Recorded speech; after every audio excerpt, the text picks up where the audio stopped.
80 metrov, levo 3, 70 metrov, pa levo. V reliju bi sovoznike lahko označili za ata, mamo in psihiatra. V eni osebi predstavljajo vso kompleksnost relija, skrbijo za branje zapiskov, a tudi za moralo in logistiko. Svojemu dirkaču pa morajo v najtežjih trenutkih zagotoviti tudi svojo hladno glavo.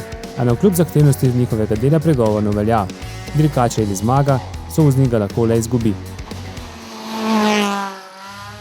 Ja, jaz včasih rečem, da pač mora voznik pa sovoznik, oziroma sovoznica morata biti, ki bi bila brata ali pa brat pa sestra. Spet sta v avtu dva, morata se prenašati, morata en drugega kdaj spodbujati, ga umiriti, tako da sem se tudi že jaz razburil, recimo sicer po koncu brzinca. Mora biti tudi psiholog.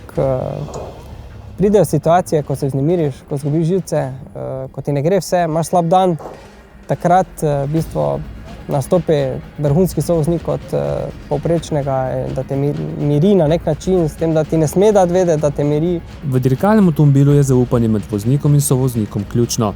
Eden drugemu zaupata svoje življenje, zato dvomi v besede niso dovoljeni. Ko sem pričel z dirkanjem, enostavno nisem mogel dojeti oziroma razmišljati, da bom to sploh kdaj storil. Sedaj pa je to dejansko pogoj, brez tega nikakor ne moreš doseči enega dobrega rezultata. Kompleksno in obširno delo sovoznikov smo tokrat delili tudi z našimi bralci. Z nami so bili Stojo, Mateja in Miha, ki so sovozniško delo spoznali od A do Ž.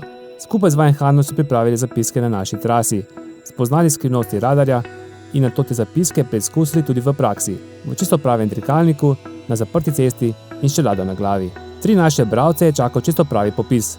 V roke so dobili prazen list papira in svinčnik. Voznik vam bo povedal, bo rekel 80 ali pa 80 metrov, tako da jaz si še metre pišem pa govorim zraven. Bo rekel 80 metrov, vi si to zapište. Pol bo pač ponavadi voznik pove na koncu ovinka, ker pred ovinkom ne moreš vedeti, ja, če se od zadaj zapre ali kakšen je stopnja ovinka. Tako da recimo, da bo levo 3. Tudi na popisu je treba biti zelo vzbran, saj tako napačna informacija pozneje privede do nesreče ali saj izgube časa. Usedli so se v serijski avtomobil in ob počasni vožnji beležili vsak napotek dirkača Weinhandla. Imamo levo 4, v levo 3. Levo 4. 30 metrov. 10. Desno 2. Takoj, ne? Tako. To levo 3, desno 2 lahko skupaj, ne? Ne vem, če se už počrtala mogoče. Sovoznik mora v zapiske dodati tudi orientirje, če se na progi izgubi. Zdaj pa sva prišla do točke, ko imamo mogoče prvi idealen orientir. Aha, okej. Si mogoče narišeš to tablo? Te bom, ali na novo grem, ali... Kje hočeš, Ja. čim večje piši, lažje ti bo. Ko so zapiski narejeni, jih morata voznik in sovoznik še preveriti in po potrebi dopolniti. Štart 50 metrov, levo 3, prehiter. Ne, 50 metrov, levo 3, to je super. Počakaš, da jaz, evo, zdaj, ko smo v zavoju. 50 metrov, Tako, levo 5, 30 metrov. ja. To pomeni dalje. Aha, levo 2. Desno 3 kradi. 30 metrov, Ja, zdaj sva že zamudila, ne, ker si gledal, veš to, kaj sem prej razlagal, ker si gledal ven, ne. Ti moraš kar čitati. Aha. Ko je bilo levo 4, levo 3, jaz bi že mogel... 30 metrov, da lahko Tako. potegneš. Pa že kaj me čaka, ne, ker 30 metrov ni neka razdalja. Ja, ja. Toda dirkaška teorija v praksi dobi povsem novo dimenzijo. Svoje prve zapiske so morali naši 3 bralci zdaj preizkusiti tudi v čisto pravem dirkalniku. Problem je najti ta prav pač čas, da boš ti vozniku podal informacijo, za kaj sledi pač čez toliko pa toliko metrov. Recimo več ali manj se bere 1 ali pa 2 ovinka naprej. Od sovoznikov ne pričakujem veliko, pričakujem, da se bodo izgubili že na poti dol. Jaz mislim, da prvi 2-3 zavoji, ki so kar hitri, pa po klancu navzdol, tukaj bo jim adrenalin kar narastel. Pravi dirkaški občutki pač pridejo šele takrat, ko zrahni motor in ko dirkač prime ročico sekvenčnega menjalnika. Kako so se torej odrezali 3 naši bralci?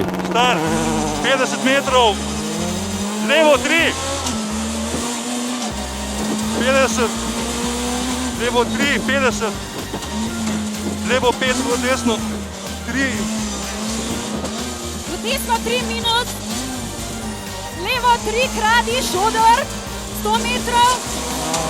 Desno levo 4, v desno 2. Levo 3 kradi 30 metrov. Levo 3, dolgi kradi 30 metrov. Levo 2, desno 3, levo 400 metrov. Levo 3, dolgi, desno 2, 30 metrov. Levo dolgi. Kradi 30 metrov. Levo 3, dolgi, kradi 30 metrov. Desna 3 kradi 30 metrov. Leva 2, 20 metrov. 50 metrov 3, levo, 50 metrov desno 2. Bravo, čestitam. Spravi, Friderik, po koncu 100 vozniških voženj, kaj bi lahko rekel vsakem izmed 3 kandidatov, kdo te najbolj prepričal, oziroma če recimo lahko za vsakega malo pokomentiraš njegovo delo? Če najprej povemo kandidatu številka 1 Stojanu, je imel mogoče najtežjo nalogo, ker je bil prvi, tako pri podpisu kot tudi pri vožnji.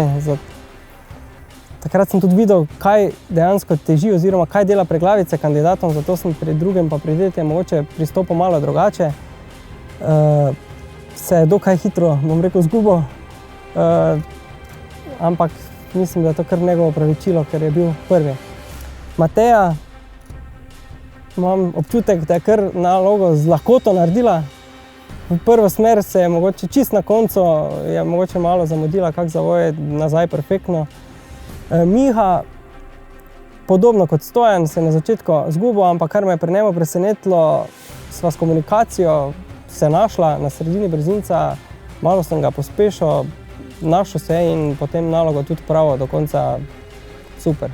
Tako da... Končna ocena se pravi? Ja, po moji oceni je pač zmagala Mateja, ne, kjer imam občutek, da je bilo prelahko za njo. Čestitam.